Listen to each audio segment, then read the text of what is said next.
ஐயா வணக்கம். பிள்ளைகளை படிக்க வச்சு நல்ல நிலையில் சாதிக்க வச்சுட்டீங்க. நிம்மதியாக உட்காந்துட்டீங்க. இப்படியே காலத்தை மகிழ்ச்சியாக ஓட்டிடுவீங்கய்யா.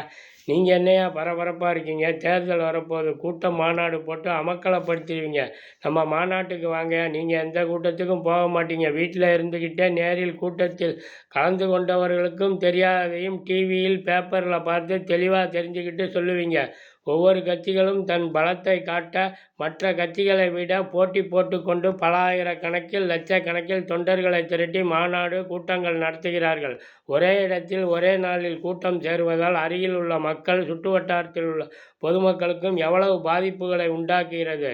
கூட்டம் நடத்தும் இடத்தை சரி செய்ய, மீண்டும் சுத்தப்படுத்த பஸ் வசதி பற்றாக்குறை, சாலை மாற்றம், போக்குவரத்து நெரிசல், தண்ணீர் வசதி, உணவு வசதி, மருத்துவ வசதி, வாகனம் நிறுத்தும் வசதி, எல்லா வசதிகளை செய்தாலும் வரும்போது தொண்டர்கள் போகும் பொழுதும் பொதுமக்களுக்கு சிரமங்கள் இருக்கிறது. யாரும் சொல்வதில்லை.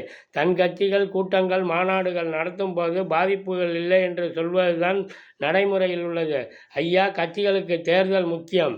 கல்வி 15 வருடம் படித்து புதிதாக தன் பள்ளியில் அல்லது பிற பள்ளியில் முதல் முறையாக 10ஆம் வகுப்பு பொதுத் தேர்வை எழுத இருக்கும் மாணவர்கள், +2 மாணவர்கள், பரீட்சை எழுதும் மாணவர்கள் கவனக்குறைவாக படிக்கிறார்கள். சமுதாயத்தில் நல்ல நிலையில் இருக்க வேண்டும், மதிப்பெண் எடுக்க வேண்டும் என்று ஆசிரியர்கள் சிறப்பு வகுப்புகள், மாலை நேர வகுப்புகள், போட்டித் தேர்வுகள் நடத்துகிறார்கள், படிக்க வைக்கிறார்கள்.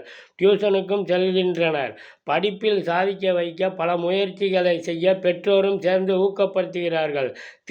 தேர்வுகள் ஒரே சமயத்தில் வந்தால் மாணவர்களுக்கு ஏற்கனவே மனநல ஆலோசனைகள், தேர்வுகள் பயமின்றி எப்படி எழுதுவது, பல ஆலோசனைகள் கொடுக்கிறார்கள். கிராமங்களில் இருந்து படிக்கும் மாணவர்களின் நிலை இன்னும் பலத்தையும் பலகீனத்தையும் காட்டுகிறது. வீட்டு வேலை, விவசாய வேலை, ஆடு மாடு கோழிகள் பராமரிப்பு, வயதானவர்களை பார்த்து கொள்வது, வீட்டில் உள்ள சூழ்நிலை எல்லாவற்றையும் கடந்து படிக்கிறார்கள். தன்னம்பிக்கையும் விடாமுயற்சியுடன் படிப்பிலும் சாதிக்க படிக்கும் அனைத்து மாணவர்களுக்கும் எந்தவிதமான கவனச்சிதறலும் இல்லாமல், சிரமங்கள் இல்லாமல் தேர்வை நல்ல மனநிலையில் எழுத அனைவரும் ஒத்துழைத்து சாதிக்க உதவி செய்வோம். நன்றி, வாழ்த்துக்கள்.